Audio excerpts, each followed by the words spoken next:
Welcome to the Fancy Nancy Book Club. So glad you're here today. You know, I am Fancy Nancy, and I'm going to share some of the books I have found with you, my friends.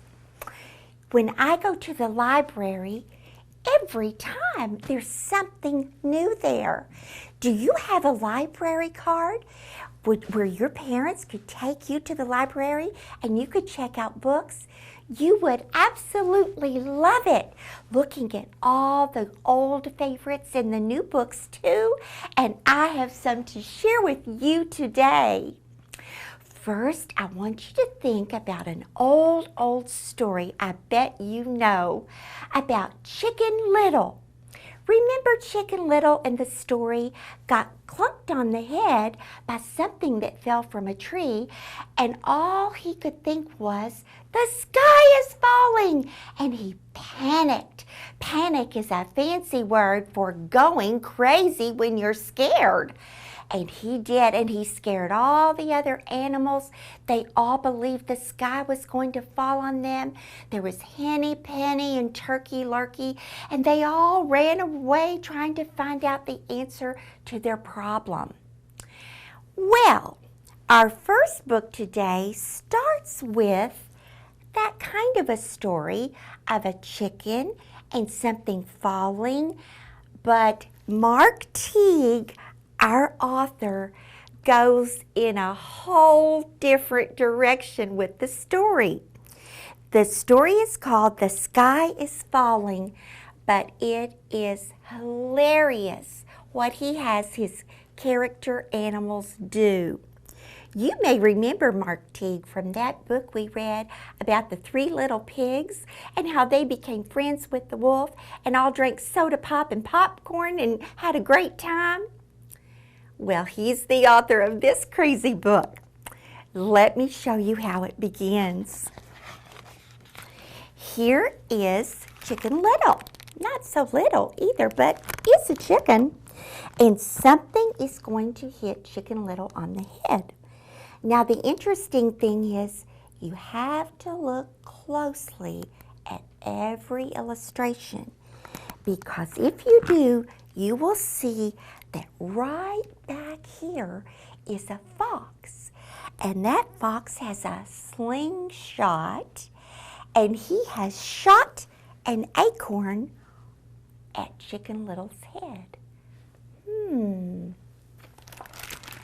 But just like the old story, this Chicken Little believes the sky is falling too when she gets clunked on a head. She tells all the chickens, and soon the chickens are in a tizzy.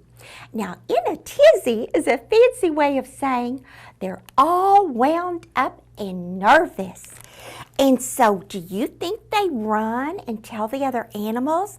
Do you think they try to find the answer to the problem? Not these chickens.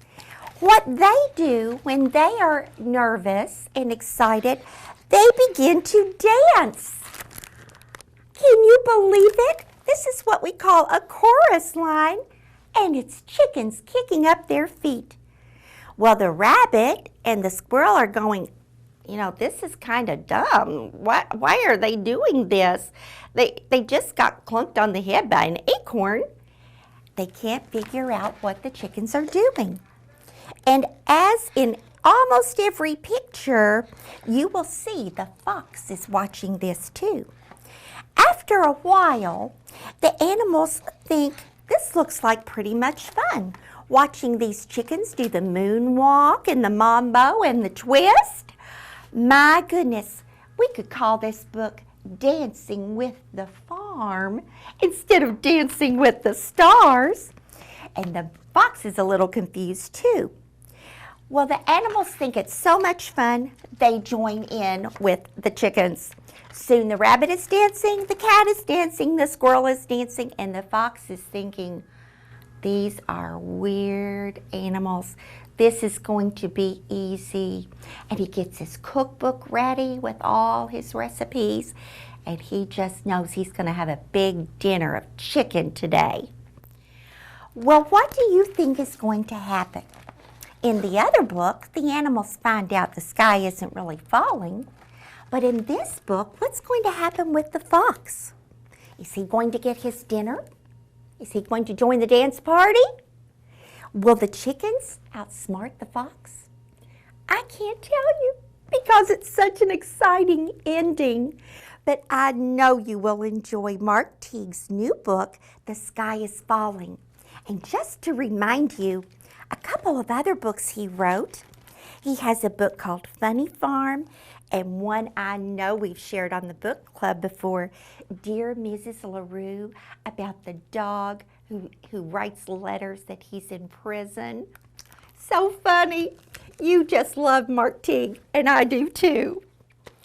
Now here's another book that's new at the library, and it also reminded me of a story I've heard before. The author is A.A. Livingston, and Joey Chu did the illustrations, excuse me. On the cover you see, does this look like a character we've seen before in a story? Maybe like Baby Bear from the Three Bears? Well, it is. But in this story, his name is Bee Bear instead of Baby Bear. I guess that's his professional name. And then we have this little girl with yellow hair. Does she look like Goldilocks? Well, she is. And in this book, she's called Lolly. And the title is Bee Bear and Lolly Catch That Cookie. See who's peeking in here? The gingerbread man. So we have three characters that we already know in this book. Well, when the story begins, Lolly, who is Goldilocks, and Bee Bear, Baby, are very good friends. After all, they do like the same chairs and same beds and same porridge. But they have decided they're going to do a scientific job and create the perfect porridge. You know how porridge can sometimes be too hot, too cold, and so on. Well, they have invented the porridge perfector, so they can always have perfect porridge. And things are going along pretty well, except sometimes it comes out too lumpy, sometimes it comes out too icky or sticky or thick or thin or slick. So they just keep working just like scientists do. But one day at their laboratory, someone comes crashing through the door. It's that cookie. Remember the runaway gingerbread boy? That's him. And he wrecks all their experiment. He messes up their different kinds of porridge. And what do you think Lolly and Bee Bear are going to do? You're right. They're going to chase that cookie. And off they go, all through fairy tale land after the gingerbread boy.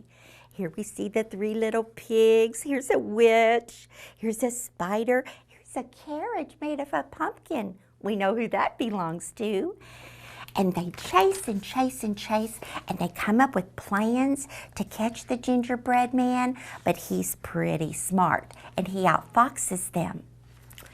Well, why do you think they want to catch the gingerbread man?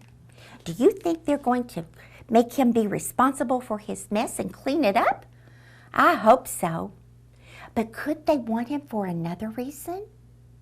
Are they hungry? I hope not. That would be the end of him.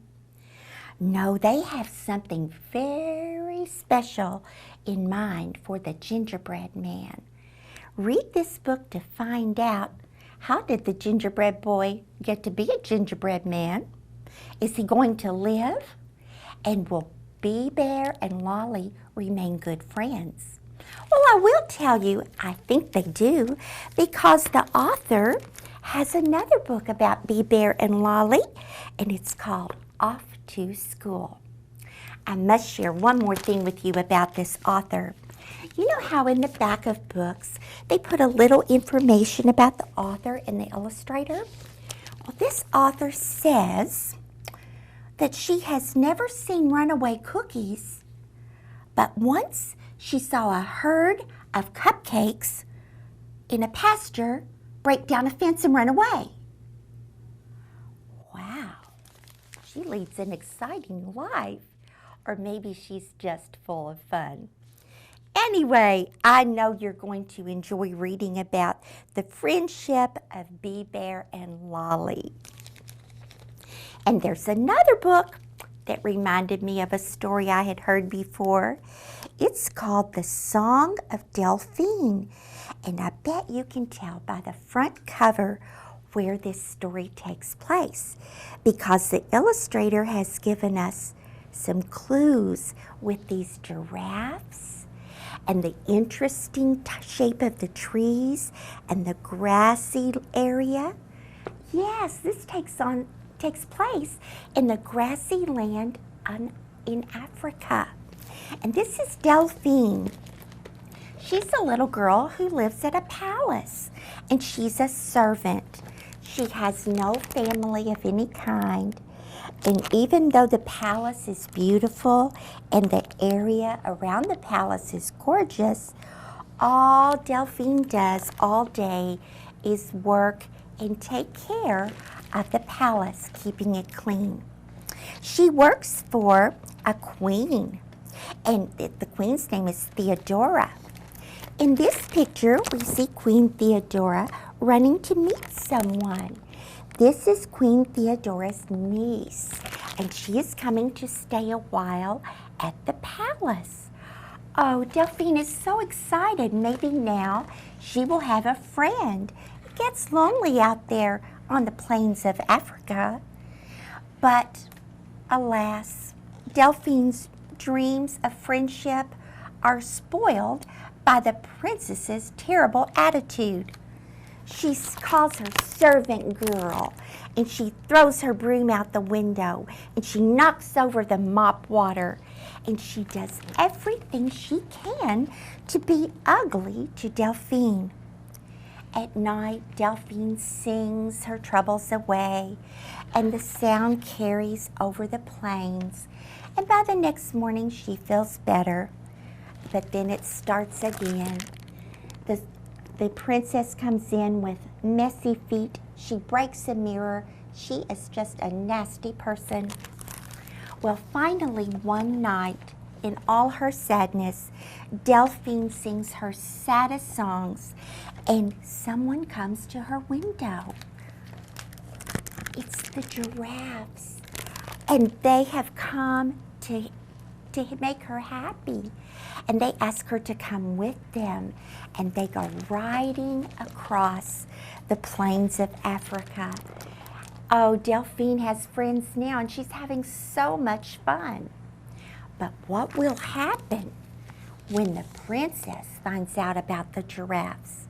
Will she continue to be hateful? Will she be ugly to Delphine and rude to the giraffes? Well, you know, some kids taught me something once that I think could apply to this story. They told me that you should seek first to understand. So maybe Delphine might try to understand the princess and figure out, why is it she's being so nasty? Maybe if they knew that answer, Delphine and the giraffes could be her friend too. And just maybe she would quit having a sour attitude. Read this book to find out. I know you're going to love it. Now we're going to take a little break for my friend at Tell Me a Story, and we'll be right back. Stay tuned.